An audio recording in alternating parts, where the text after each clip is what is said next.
السلام علیکم ورحمۃ اللہ وبرکاتہ۔ بسم اللہ الرحمن الرحیم، نحمده ونصلی علی رسوله الکریم، اما بعد۔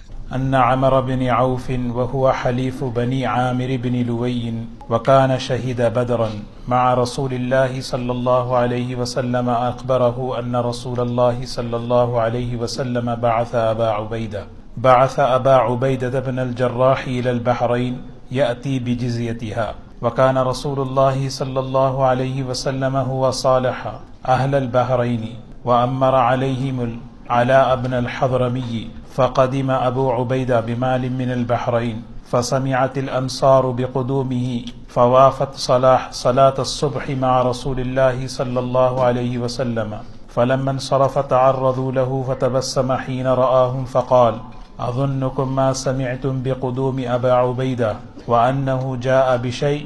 قالوا أجل يا رسول الله صلى الله عليه وسلم، قال فأبشروا وأملوا ما يسركم، فوالله ما الفقر أخشى عليكم ولكن أخشى عليكم أن تبسط عليكم الدنيا كما بسطت على من كان قبلكم، فتنافسوها كما تنافسوها وتلهيكم كما ألهتهم۔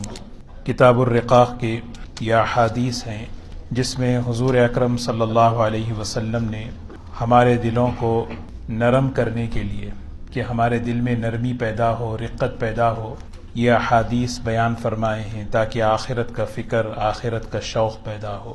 یہ جو باب ہے وہ اس عنوان پر ہے کہ ما یحذر من زہرۃ الدنیا والتنافس فیہا، دنیا کی زیب و زینت اور دنیا کے مقابلے میں اس سے حفاظت کریں۔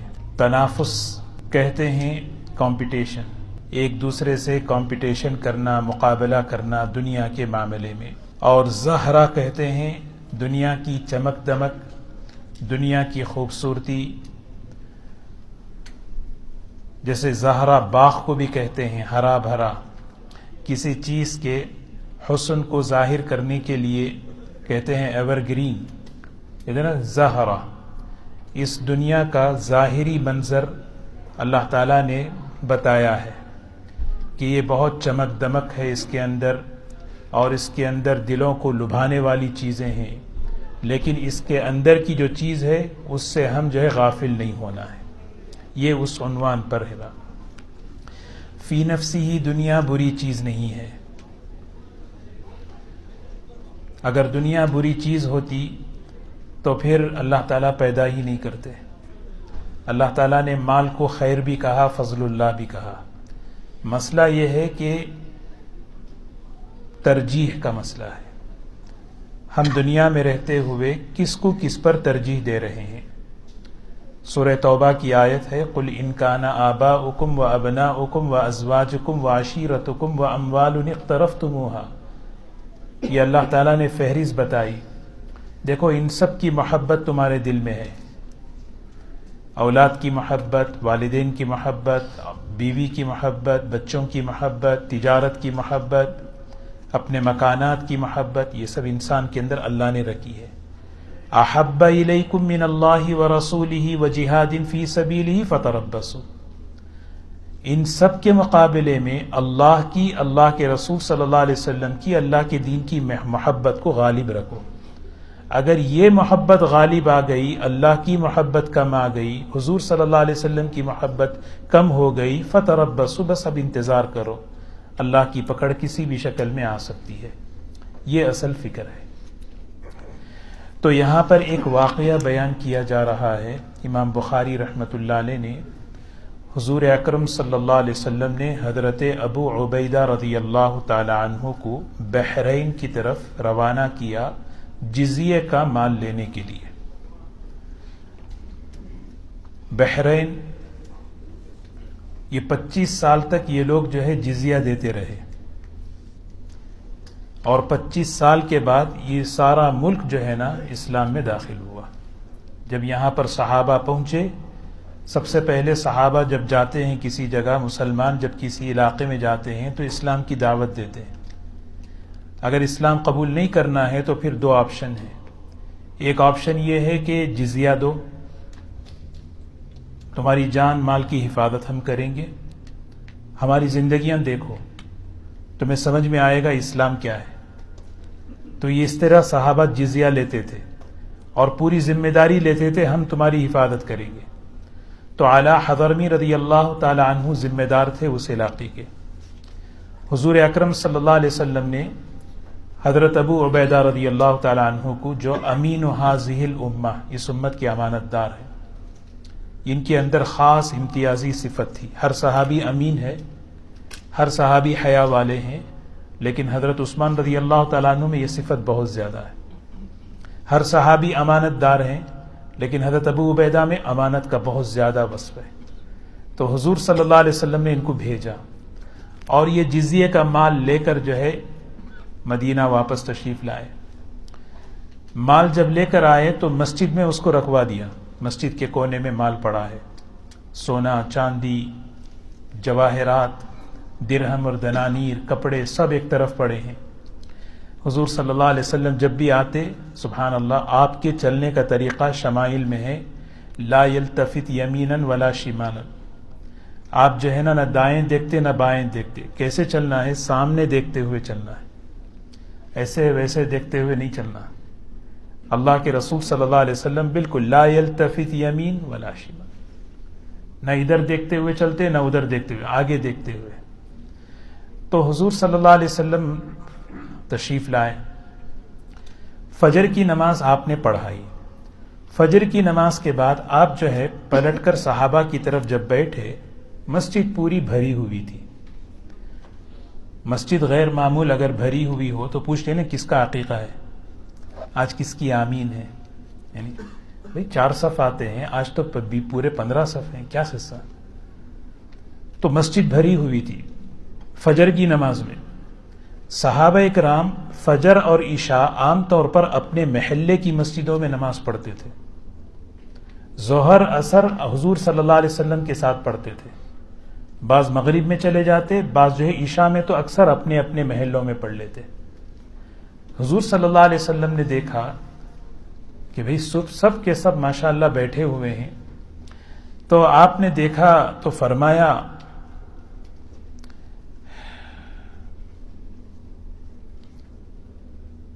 فتبسم حین رآہم، حضور صلی اللہ علیہ وسلم مسکرا دیے دیکھ کر سب کو کہ بھئی فجر میں سب اتنے لوگ آ گئے۔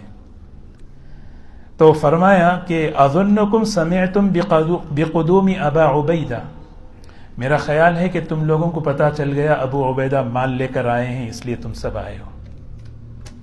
حضرات صحابہ تکلف تصنع بناوٹ کوئی چیز ان میں نہیں تھی، نہیں بس سلام کے لیے آئے ہیں، مسافہ چاہ رہے تھے، بس آپ کی زیارت آپ کا دیدار ہو جائے، نہیں بس آپ کے بس نہیں۔ صحابہ بالکل وما انا من المتکلفین ای من المتصنعین، صحابہ بالکل تکلف بناوٹ۔ حضرت بلال رضی اللہ عنہ کا نکاح کے لیے گئے، لڑکی کے باپ سے کہہ رہے ہیں انا بلال وہذا اخی، دیکھو میں بلال ہوں، یہ میرا بھائی ہے۔ کنا ضالین فہدان اللہ، ہم لوگ گمراہ تھے، اللہ نے ہدایت دی، اپنا تعارف کرا رہے ہیں۔ ہم غلام تھے، اللہ نے ہمیں آزاد کیا۔ ان تنکحونا فالحمدللہ، بیٹی کا نکاح کرا دو گے اللہ کا شکر ہے۔ وَإِن تمنعونا فاللہ اکبر، اگر رشتہ نہیں دو گے تو اللہ بڑا ہے، کہیں اور دے گا۔ صحابہ بالکل صاف سیدھا، کوئی دل میں کوئی بات زبان پہ ایسا نہیں تھی۔ تو آپ نے فرمایا میرا خیال ہے کہ تم ابو عبیدہ کی بات سن کر کہ وہ جو ہے بحرین سے آئے ہیں مال لے کر، اس لیے آئے۔ تو حضرات صحابہ کہنے لگے اجل یا رسول اللہ صلی اللہ علیہ وسلم، جی ہم اسی لیے آئے ہیں۔ آپ نے سب سے پہلے اطمینان دلایا، فرمایا ابشروا واملوا ما یسرکم، خوشخبری ہو اور امید سے رہو، یہاں سے اٹھوں گا نہیں اس وقت تک جب تک کہ پورا مال تقسیم نہ کر دوں۔ لیکن ایک اہم بات سنو، وہ بات سنا رہے حضور صلی اللہ علیہ وسلم، یہ تو تمہیں ملے گا اور اٹھوں گا نہیں یہاں سے اس وقت تک تمہیں تقسیم نہ کر دوں یہ مال۔ اصل مسئلہ کیا ہے؟ فواللہ ما الفقر اخشى علیکم، اللہ کی قسم کھا کر آپ نے ایک بات فرمائی، خدا کی قسم مجھے اب تم پر فقر کا غربت کا اب یہ اندیشہ نہیں ہے۔ خیبر فتح ہو چکا تھا، فتوحات شروع ہو چکے تھے۔ زندگی کیا ہوتی ہے افراد کی، اقوام کی، پہلے تنگی میں بعد میں وسعت میں آتی ہے۔ ایک دور تنگیوں کا ہوتا ہے، ایک دور وسعت کا ہوتا ہے۔ اب صحابہ اکرام پر وسعت کا خوشحالی کا دور آ رہا ہے. مجھے اب تم پر اس بات کا خوف نہیں ہے کہ تم فقیر ہوں گے، غربت ہوگی، تم جو ہے نا نہیں.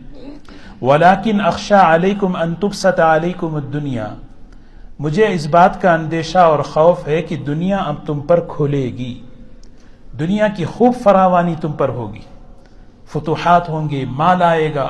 ذرا سوچیں دوستو، ہم سب ہماری ابتدا کیسی تھی، ہمارا ماضی کیسا تھا، ہمارے جو ہے اسلاف بڑے کیسے تھے، اللہ نے ہمیں کہاں پہنچایا، کیسی دنیا ہمیں فتوحات کے ساتھ، خوشحالیوں کے ساتھ، کس چیز سے ڈرایا جا رہا ہے.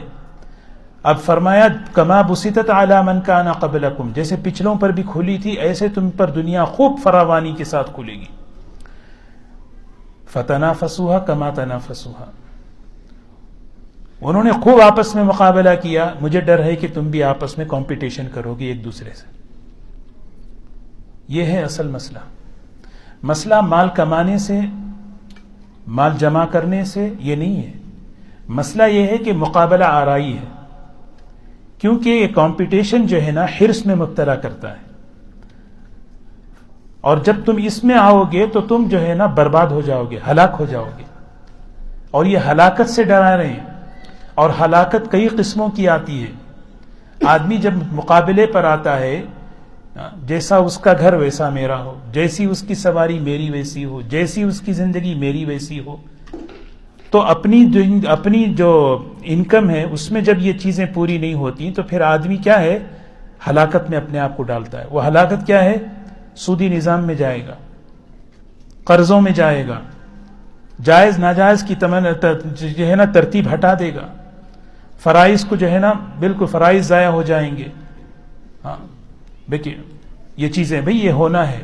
زندگی کا معیار بڑھ جائے گا، اور زندگی کا معیار اتنا بڑھائیں گے، اپنی آمدنی سے زیادہ زندگی کا معیار بڑھے گا، اور اس کے لیے قرض لو. حضور صلی اللہ علیہ وسلم نے دعا سکھائی، اللہم انی اعوذ بک من الکفر والدین، اے اللہ میں کفر سے اور قرض سے پناہ مانگتا ہوں. ایک صحابی نے سنا، یا رسول اللہ صلی اللہ علیہ وسلم، کفر دین دونوں کو آپ نے ایک ساتھ، کیونکہ نبوت کی زبان سے کوئی جملہ نکلتا ہے اس کی ایک مقصد ہوتی ہے، اس کا ایک مقصد ہوتا ہے. آپ نے کہا کفر اور قرض دونوں؟ فرمایا ہاں، دونوں میں بڑا خطرناک جوڑ ہے. اللہم انی اعوذ بک من المأثم والمغرم، اے اللہ میں گناہوں کے بوجھ سے اور قرض کے بوجھ سے پناہ مانگتا ہوں. گناہ کا بوجھ ہوتا ہے، قرض کا بھی بوجھ ہوتا ہے. جب قرض کا بوجھ آدمی پہ چڑھتا ہے تو پھر آدمی جھوٹ میں وعدہ خلافی پہ جاتا ہے.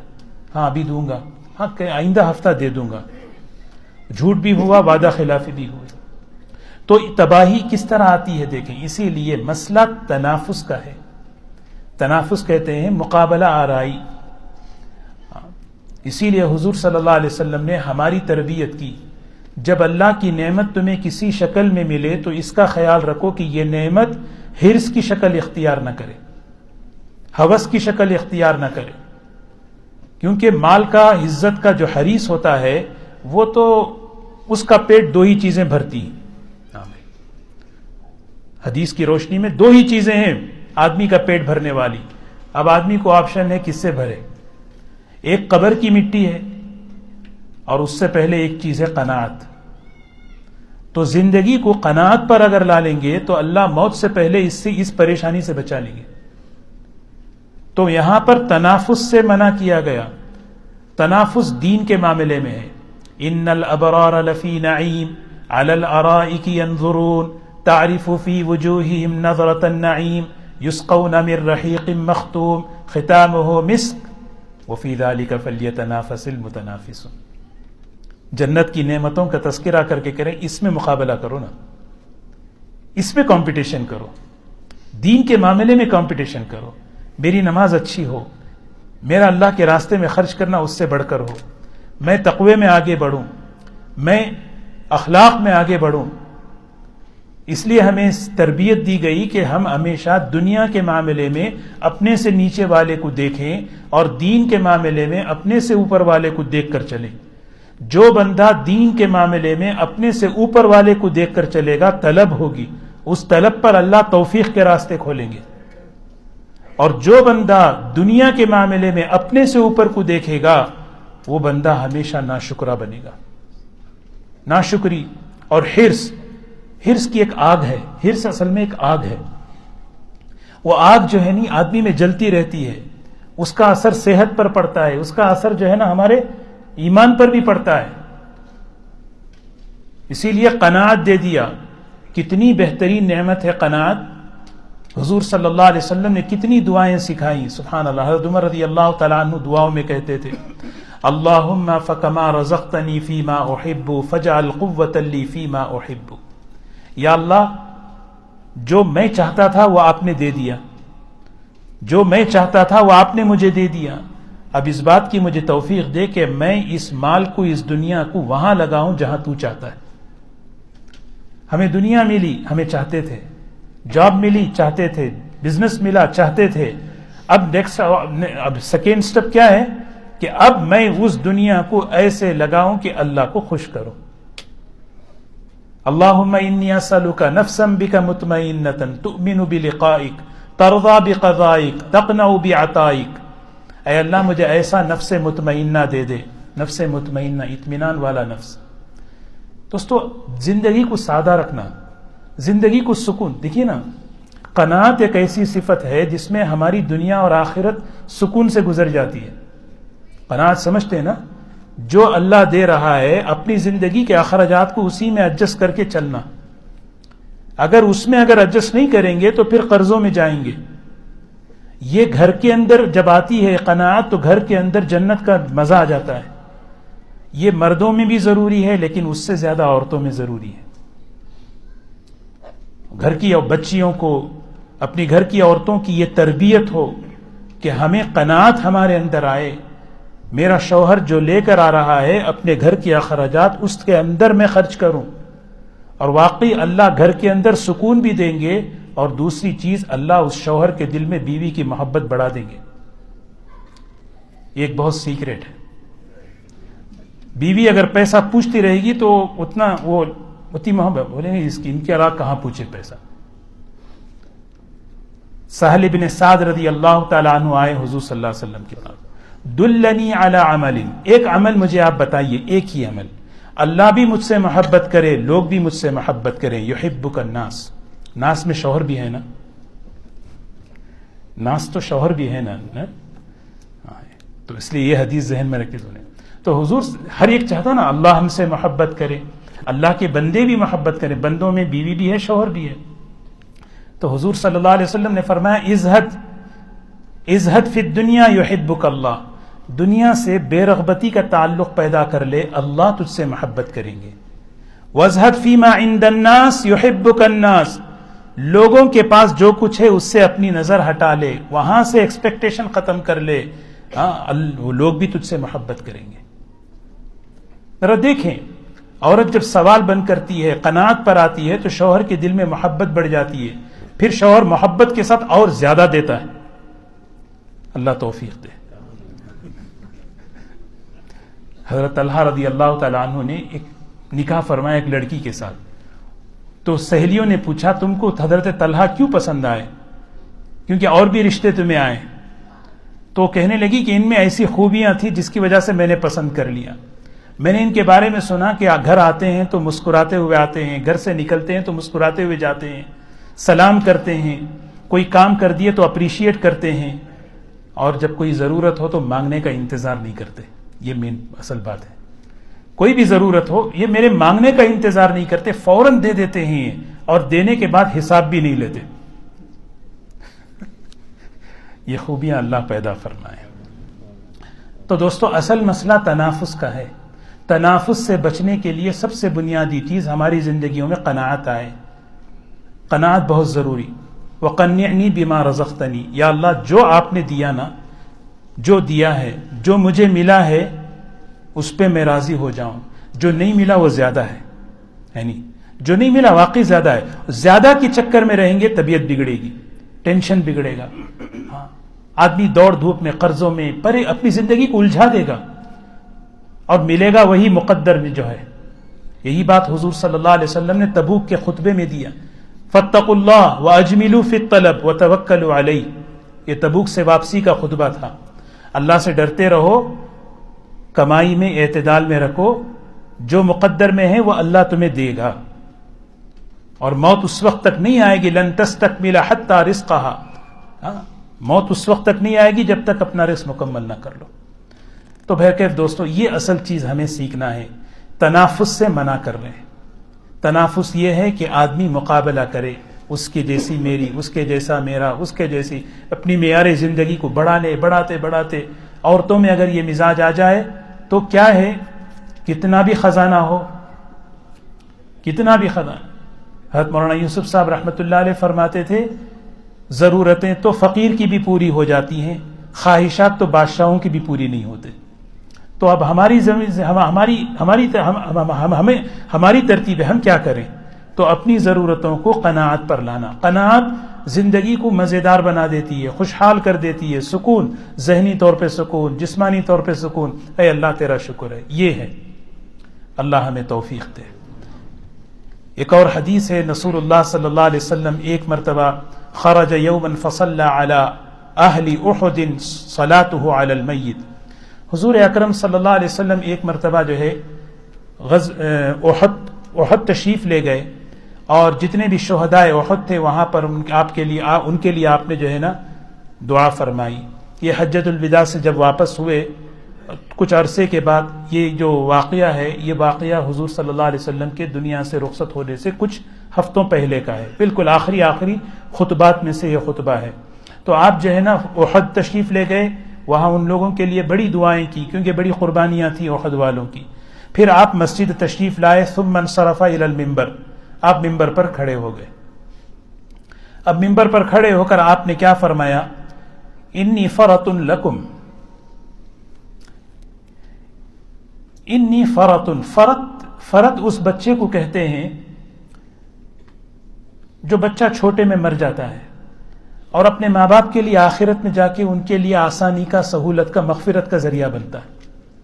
یہ تسلی دے رہے ہیں کہ جب کسی بچے کا انتقال ہو جائے بچپن میں، وہ ماں باپ کو جو ہے نا ذخراً اجراً، یہی دعا پڑھتے نا، وجعلہ لنا شافعا ومشفعا، یا اللہ اس بچے کو میرے لیے اجر کا، ذخر کا ذریعہ بنا دے۔